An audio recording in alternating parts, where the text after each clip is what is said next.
Hey, I'm Dr. Chris Haskell. Please call me Doc. I'm the head coach and a professor at Boise State University. A big part of my job is that I talk to lots of students and parents in the recruiting process, and some parents are pretty skeptical. I mean, games have always been this thing that they do on the side, and when they find out there are college scholarships, and we offer 150,000 in college scholarships every year, they're blown away that somebody would want to pay bright students, their student, to come to college and play video games when they don't value it as much. What we've discovered and communicate to as many parents as we can is that these skills are specialized and they have a lot of value to an institution. In the same way that a quarterback who can throw 80 yards or a running back who's got a 4.1 40, those are really special skills that elevate a university in their competitive endeavors.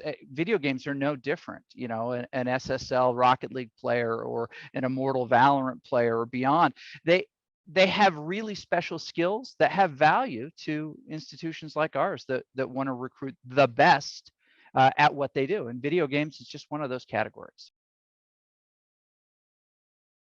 Another thing that parents often mention to me is, what can they do with this? I mean, if you think about a football player who comes to play football but studies history, it gives them an opportunity to be part of a team, to have real expectations placed on them, academic, behavioral, and it frames their college experience not as an individual, but as part of a group that has to really learn to do good things with and for that group and not to disappoint their peers or their coaches.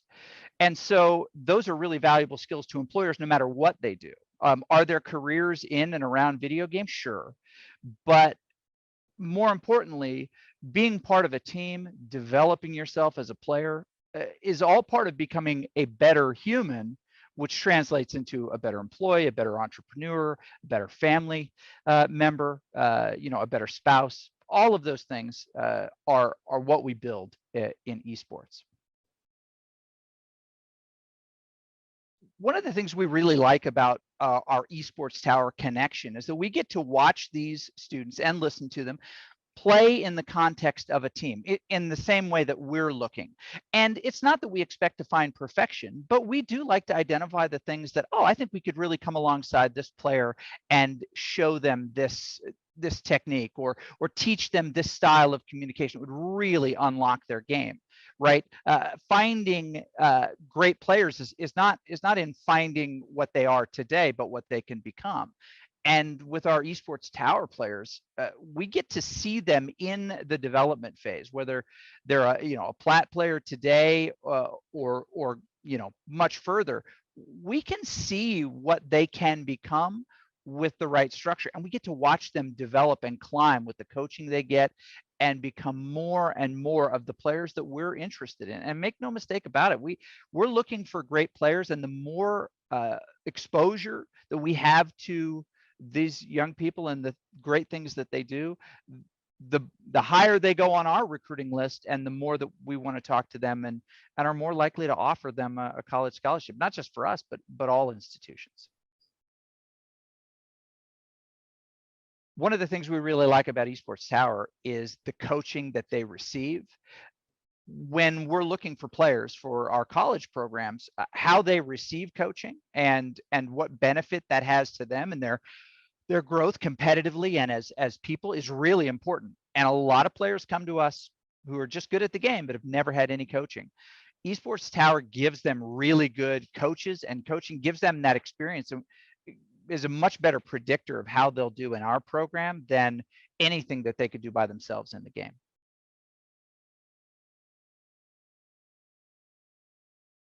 For parents who are on the fence, we talk to those parents all the time. Anything that your child does to really dive in and to become good at anything, whether it's model train building or a video game or throwing a baseball, any work that you do to develop those skills translates to other things, even if you don't know what they translate to. And most of us as adults can think about we did this for a while, and then I had to do phone sales for a while, and we can kind of build this string of where we are today in these activities that we really dove into. It doesn't mean that it's going to be their profession, but it is an avenue for personal development into a professional life.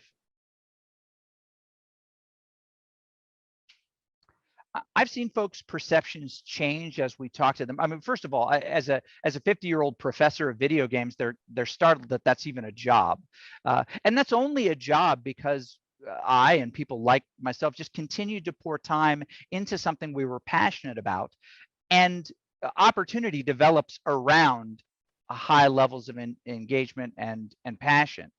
And a professor of video games develops through a lot of work. It's not that you took the classes and then you got the degree and then suddenly you're a professor of video games. No, it's chasing lots of things that are of deep interest and developing those skills, that knowledge as much as possible until finally an opportunity really just kind of develops around you.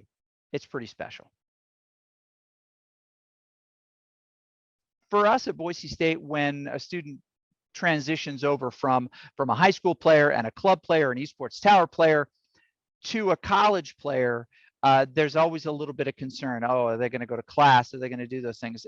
At the college level, we make sure that they do that. They can't stay eligible to play unless they're focused on their education. They're limiting, believe it or not, their actual play to not just throwing mindless hours at the game, but very focused hours, 20 hours a week for us.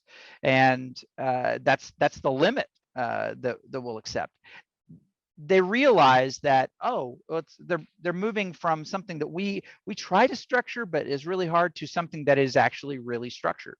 And the development of their ability in the game into a college program through a group like Esports Tower and the great coaches actually is just the next phase of the evolution. We're really grateful. We describe it all the time as the AAU of gaming, right? It's this structured program that allows us to see where they are in their process and decide if they're right for us. With more than 300 universities offering scholarships, if they're not right for us, they're going to be right for somebody. So Boise State is one of the bigger, probably better known programs in collegiate esports, primarily because of our broadcasting. We do a lot of broadcasting, and students who want to experience that side of it, understand it a little bit more, students who want to compete on the stage behind me are very interested in our program. We recruit for League of Legends, Rocket League, Overwatch, Madden, and now Valorant. But we support many other games that our students organize: Rainbow Six, Call of Duty, NBA 2K, many, many more. We support them. They play on our stage just the same. But we coach and recruit for the ones that I mentioned at the top. For us, we're looking for super smart people who have a success in education. They come to us all the time. What can I do to prepare myself better for college esports? Honestly, get good grades. We can offer you so many more opportunities if you just get good grades. We can make somebody with a 3.5 or higher can essentially be a full ride here. And they're like, well, how do I get a full ride? It's actually a little bit less time in solo queue and a little bit more time in organic chemistry, right? Just put in the time, get the grades, care about that, and you're infinitely more marketable. The second phase, get yourself some coaching. Esports Tower is a great organization for that. Find yourself on a team and develop those skills, because that's the next thing we look for. Are you coachable? Are you teachable? Can you improve? Have you hit your limit, or is there more capacity available to you? And we know that that will continue to develop, and your love for the game and your vision of the game will continue to develop as you receive good coaching and you play in a stronger competitive environment, not just solo queuing or streaming. And when somebody is with a group like Esports Tower and is having that coaching, we get to see their improvement and success. That really helps us make those decisions. A lot of people get caught in a persona, a gamer tag, an identity online that they choose when they're about 12 years old. I mean, something like Don Tony. It doesn't make a lot of sense. Sometimes people want to rebrand themselves in a way that follows 3 rules that I have. 1 to 2 syllables. 3 is okay. See, Don Tony's not that bad in that category, right? Also, you want it to be communicatable verbally, right? You don't want to have to, well, and the A is actually a 4 and it's an XX and it ends with, no, you want an identity that makes a lot of sense. And you can say, oh, well, my gamer tag is this, and you know that someone's going to have it right. Right? They're not going to need to spell check it. And the third one is it represents something. And you know what? Don Tony's probably good in this way too, because Tony, who's the leader, right? The Don, I mean, the one who's really in charge, makes a lot of sense. So, okay, I take back what I said. Don Tony meets Doc's 3 rules for a gamer tag, and you should consider that because it's how you're going to be known. What does it inspire? Can it be communicated? And can a caster say it, right? Can a caster understand what it is? Names like Clear, Frost, Victory, all of those are great names that work well when somebody is broadcasting your game. You know, if somebody comes in with, yeah, you know, my name is Viscosity, but it's V-I-Z, it's like, nope, we're out. We're going to spend way too much time, and it doesn't. What's it supposed to inspire? You know, that you bind to, you know, you have appropriate binding to surfaces so you can properly code. No, like I think people can be a lot more thoughtful about it, and most of them get like sucked into the one that they have. I mean, we're working on a couple of our players right now. One of them is named Elo Dad, right? Elo Dad. Now it's funny, but it's not a persona, right? It's not a persona for an 18-year-old kid. It's funny in a chat room, right? Or it's funny in a lobby. Oh yeah, it's like, you know, when someone and we've seen this a lot in Overwatch. People just name themselves, you know, Don Trump Jr., right, as a gamer tag, and be that's funny. And then, you know, some idiot is always, are you the real Don Trump Jr.? Right? Nobody famous would ever really name themselves their own name. So, but I mean, it's like a fart joke. You can get a laugh, but it has no sustaining value.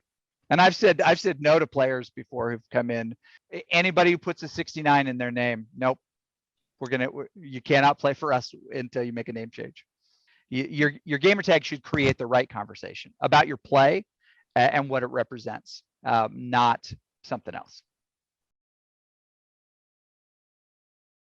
So I think this is undervalued, but one of the most important skills that a gamer can have, certainly coming into our program, is the ability to set and maintain their own schedule, right? The idea of, I'm going to get up and I'm going to do this. It's okay if, I mean, you struggle to get out of bed or things like that, but set a schedule and keep it. If you're like, I need to be asleep by 1 a.m. tonight if I'm going to make my 9 a.m. class. We need to be able to see that. One of the things that worries me the most is if I'm, if I happen to be up late myself, I'll log on, I'll just see who's on. And if I've got players on at late hours of the night, we also have some software that allows us to track when people log. If someone's got a bad schedule, they just can't kind of control what they do with their life, it's a big concern.